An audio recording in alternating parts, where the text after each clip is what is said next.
இந்த மாதிரி வீடியோக்கள் நம்ம பார்க்கும்போது உண்மையிலே நம்ம தமிழ்நாட்டில் வாழ்றோமா அல்லது வடநாட்டில் வாழ்றோமா அப்படின்னு சொல்லி தெரிய மாட்டேங்குது. கோயம்புத்தூர் மாவட்டத்தில் டவுன் ஹால் அப்படின்ற ஒரு ஏரியாவில் இந்தியக்காரனுங்க, அதாவது ராஜஸ்தான் ஆளுங்க எல்லாருமே சேர்ந்து பாபா ராம்தேவ் ஜி அப்படின்னு சொல்லிட்டு கிருஷ்ணருடைய மறு அவதாரமா அவருடைய பிறந்தநாளை முன்னிட்டு நாங்களும் இருக்கோண்டா அப்படின்ற ஒரு கூட்டத்தை பார்த்தோம்னா டைட்டா காமிச்சிருக்காங்க. இந்தியார தன்னுடைய ஆக்கிரமிப்பை இந்த அளவுக்கு பார்த்தோம்னா அதிகமா காமிக்கிறது தமிழர்களுக்கு முழுக்க முழுக்க ஆபத்து அப்படிங்கிறது கோயம்புத்தூரில் வாழக்கூடிய தமிழர்கள் எப்பெல்லாம் புரிஞ்சுக்க போறீங்க அப்படின்னு சொல்லி தெரிய மாட்டேங்குது.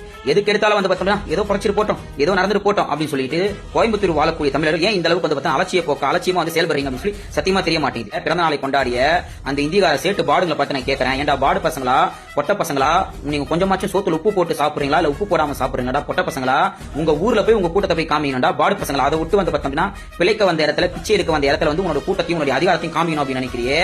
இது நான் நல்லா கேட்பேன். நான் ஒண்ணுங்க, குழந்தைங்களாம் என் வீடியோ பார்த்துட்டு இருக்கிறதால ரொம்ப வாய அடக்கி வச்சு நான் பேசிட்டு இருக்கிறேன். அப்படி உனக்கு உன்னுடைய கூட்டத்தை காமிக்கணும், எங்கேயும் நான் அரசியல் பண்ணணும், இங்கே என்னுடைய மக்கள் இருக்காங்க அப்படின்னு சொல்லி நீ காமிக்கணும் அப்படின்னா உன் சொந்த ஒரு பாலைவன ராஜஸ்தான்ல போய் காமிக்க வேண்டியதானடா பாடு பசங்களா. அதை விட்டு பார்த்தோம்னா தமிழ்நாட்டிலேயே உங்களுடைய ஆக்கிரமிப்பு இந்த அளவுக்கு பார்த்தோம்னா காமிக்கணும் அப்படின்னு நினைக்கிறீங்க.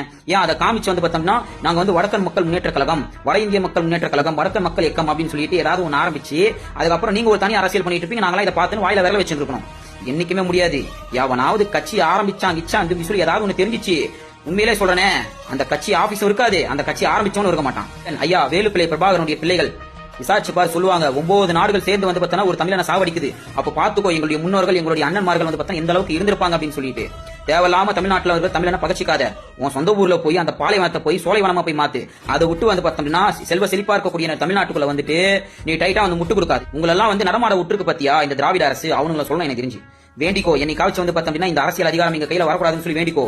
அன்னைக்கு வந்துருச்சு அப்படின்னு சொன்ன அப்படின்னு ஒவ்வொரு இந்தியக்காரனையும் ஓட ஓட விரட்டுவோம். நீங்க சம்பாதிச்சிருந்தாலும் சரி, எந்த சொத்து சேர்த்து வச்சிருந்தாலும் சரி, அதை விட்டுட்டு நீ ஓடி போடா நாய் அப்படின்னு சொல்லி துரத்துவோம்.